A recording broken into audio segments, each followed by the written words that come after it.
New details emerge after deadly weekend attacks in North Carolina and Michigan. A deadly weekend of violence has shaken two American communities, with investigators now piecing together disturbing details about the suspects, both former U.S. Marines, who carried out devastating attacks that left multiple people dead. North Carolina bar shooting. What began as a peaceful Saturday evening in the coastal town of Southport, North Carolina, ended in tragedy when a gunman opened fire from a boat anchored near the popular American Fish Co. bar. The attack, which occurred around 9:30 p.m. on September 27th, left 3 people dead and 5 others injured. Authorities quickly identified the suspect as Nigel Max Edge, 40, a former Marine Scout sniper.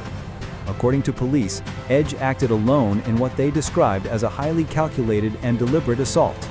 Witnesses said chaos erupted as bar patrons scrambled for cover, unsure where the shots were coming from.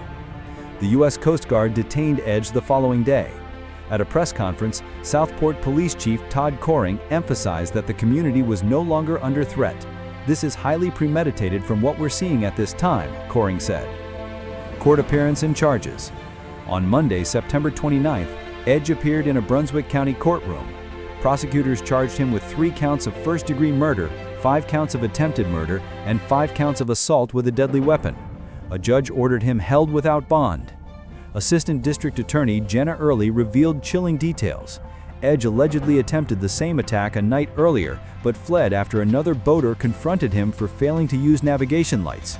Investigators believe he returned the following night to carry out the mass shooting. Initially, Edge denied involvement, but officials say he later made incriminating statements. Authorities also uncovered evidence suggesting he subscribed to conspiracy theories, some involving people he personally knew. Military background and struggles. Edge's personal history paints a complicated picture.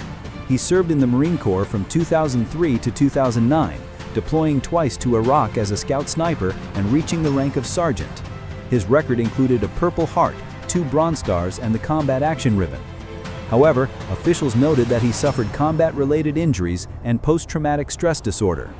He legally changed his name in 2023 from Sean William Devois to Nigel Max Edge. His ex-wife, Rachel Crowell, broke her silence, telling NBC News that she had not spoken to him in over a decade. She said he had been crying out for help for a long time and expressed sadness both for the victims' families and for her former husband's decline. Celebrity connection and legal claims. Adding to the intrigue, a 2012 photo resurfaced showing Edge attending the Country Music Television Awards alongside country star Kelly Pickler. The image, widely shared online, sparked stunned reactions and fueled public fascination. In February 2025, Edge even posted what appeared to be a federal complaint, accusing Pickler of committing a hate crime and attempting to murder him at that very event. Court records confirm Pickler was named in the filing, though the case remains unresolved and no supporting evidence has been made public. Michigan church attack. Tragedy struck again less than 24 hours later in Grand Blanc Township, where authorities say another former Marine, Thomas Jacob Sanford, 40, launched a brutal assault on a congregation gathered at the Church of Jesus Christ of Latter-day Saints. Police report that Sanford rammed a truck into the church, opened fire on worshipers, and then deliberately set the building ablaze. Fire crews extinguished the flames within an hour, but by then the toll was catastrophic. At least 4 people were confirmed dead, 2 from gunfire, 2 from the fire. CNN reported that children were among the injured.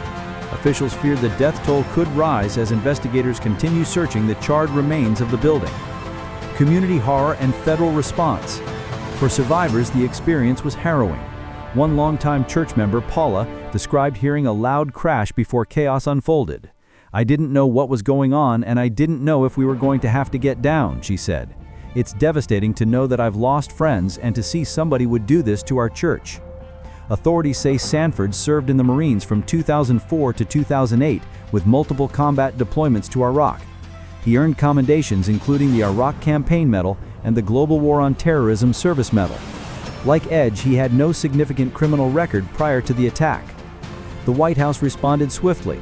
President Donald Trump called the Michigan assault yet another targeted attack on Christians in the United States, urging Americans to pray for the victims and demanding an end to what he described as an epidemic of violence.